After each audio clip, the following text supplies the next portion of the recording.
जल बिना जीवन नहीं, गुरु बिना नहीं है ज्ञान। जल धोए तन का मैल, गुरु मिटाए अज्ञान।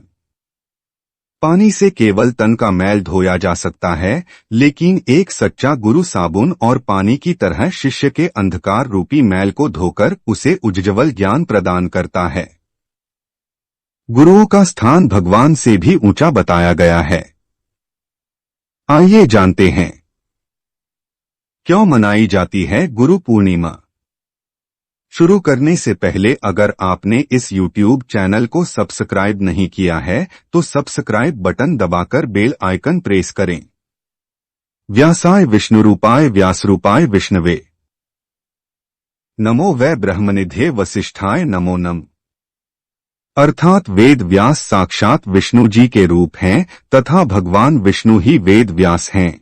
उन ब्रह्मा ऋषि वशिष्ठ जी के कुल में उत्पन्न पराशर पुत्र वेद व्यास जी को नमन है। प्रारंभ में वेद एक ही था, व्यास जी द्वारा वेद का विभाग कर उनका व्यास किया, इसी से उनका नामकरण वेद व्यास हुआ। महर्षि वेद व्यास जी ने वेदों के ज्ञान को लोक व्यवहार में समझाने के लिए पुराणों की रचना की। व्यास जी की गणना भगवान श्री हरि विष्णु जी के 24 अवतारों में की जाती है। वेद व्यास जी ने वेदों के सार रूप में महाभारत जैसे महान अद्वितीय ग्रंथ की रचना की, जिसे पंचम वेद भी कहा जाता है। श्रीमद् भागवत जैसे भक्ति प्रधान ग्रंथ की रचना कर ज्ञान और वैराग्य को नवजीवन प्रदान किया। समस्त लोकों का कल्याण करने वाली हरिमुख की वाणी श्रीमद् भगवद गीता को महाभारत जैसे महान ग्रंथ के माध्यम से संपूर्ण प्राणी मात्र को सुलभ कराया। भगवान वेद व्यास समस्त लोक भूत भविष्य वर्तमान के रहस्य कर्म उपासना ज्ञान रूप वेद अभ्यास युक्त योग धर्म अर्थ और काम तथा समस्त शास्त्र तथा लोक व्यवहार को पूर्ण रूप से जानते हैं। जब उनके मन में लोक कल्याण की भावना से समस्त ग्रंथों का सार रूपी महाभारत ग्रंथ रचने का विचार आया, तब स्वयं ब्रह्मा जी उनके पास आए तो महर्षि वेद व्यास जी ने ब्रह्मा जी से अपने इस श्रेष्ठ काव्य की रचना के लिखने के लिए मार्गदर्शन मांगा। तब ब्रह्मा जी के आदेशानुसार वेद व्यास जी ने अपने इस श्रेष्ठ काव्य के निर्माण के लिए गणेश जी का स्मरण किया। वेद व्यास जी के स्मरण करते ही विघ्नहर्ता गणेश जी ने उपस्थित होकर कहा कि अगर मेरी कलम एक क्षण के लिए भी न रुके तो मैं लिखने का कार्य कर सकता हूँ।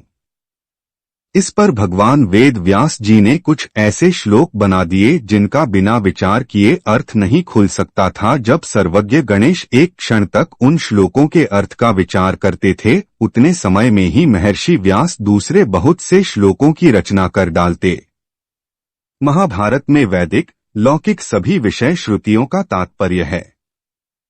इसमें वेदांत सहित उपनिषद वेदों का क्रिया विस्तार इतिहास पुराण भूत भविष्य वर्तमान के वृतांत आश्रम और वर्णों का धर्म पुराणों का सार युगों का वर्णन समस्त वेद ज्ञान अध्यात्म न्याय चिकित्सा और लोक व्यवहार में धर्म का समुचित ज्ञान प्राप्त होता है। जो श्रद्धापूर्वक महाभारत का अध्ययन करता है उसके समस्त पाप नष्ट हो जाते हैं। इसमें सनातन पुरुष भगवान श्री कृष्ण का स्थान स्थान पर कीर्तन है। 18 पुराण समस्त धर्म शास्त्र तथा व्याकरण ज्योतिष छंद शास्त्र शिक्षा कल्प एवं निरुक्त इन 6 अंगों सहित चारों वेदों तथा वेदांत के अध्ययन से जो ज्ञान प्राप्त होता है वह समस्त ज्ञान अकेले महाभारत के अध्ययन से प्राप्त होता है। महर्षि वेद व्यास जी का महाभारत की रचना का मूल उद्देश्य यही था कि कोई भी प्राणी वेदों के ज्ञान से वंचित न रह जाए, चाहे वह किसी भी जाति वर्ण अथवा संप्रदाय से संबंधित क्यों न हो। वेद विद्या के महासागर वेद व्यास जी ने स्वयं यह घोषणा की कि समस्त ग्रंथों के ज्ञान के समतुल्य है महाभारत। जो महाभारत इतिहास को सदा भक्तिपूर्ण सुनता है उसे श्री की तथा विद्या की प्राप्ति होती है। धर्म की कामना से महर्षि वेद व्यास जी ने सर्वप्रथम 60 लाख श्लोकों की महाभारत संहिता की रचना की। उसमें से 30 लाख श्लोकों की संहिता का देवलोक में प्रचार हुआ। 15 लाख श्लोकों की संहिता पितृलोक में प्रचलित हुई। 14 लाख श्लोकों की तीसरी संहिता का यक्ष लोक में आदर हुआ तथा 1 लाख श्लोक की चौथी संहिता मनुष्य लोक में प्रतिष्ठित हुई। भगवान वेद व्यास जी अष्ट चिरंजीवियों में शामिल हैं। आदि शंकराचार्य जी को वेद व्यास जी के दर्शन हुए। वेद पुराण के वक्ता जिस आसन पर सुशोभित होते हैं उन्हें व्यास गद्दी कहा जाता है और वेद व्यास जी का जन्म दिवस गुरु पूर्णिमा के रूप में मनाया जाता है। जानकारी कैसी लगी कमेंट करके जरूर बताएं, साथ ही YouTube चैनल को सब्सक्राइब करें। धन्यवाद।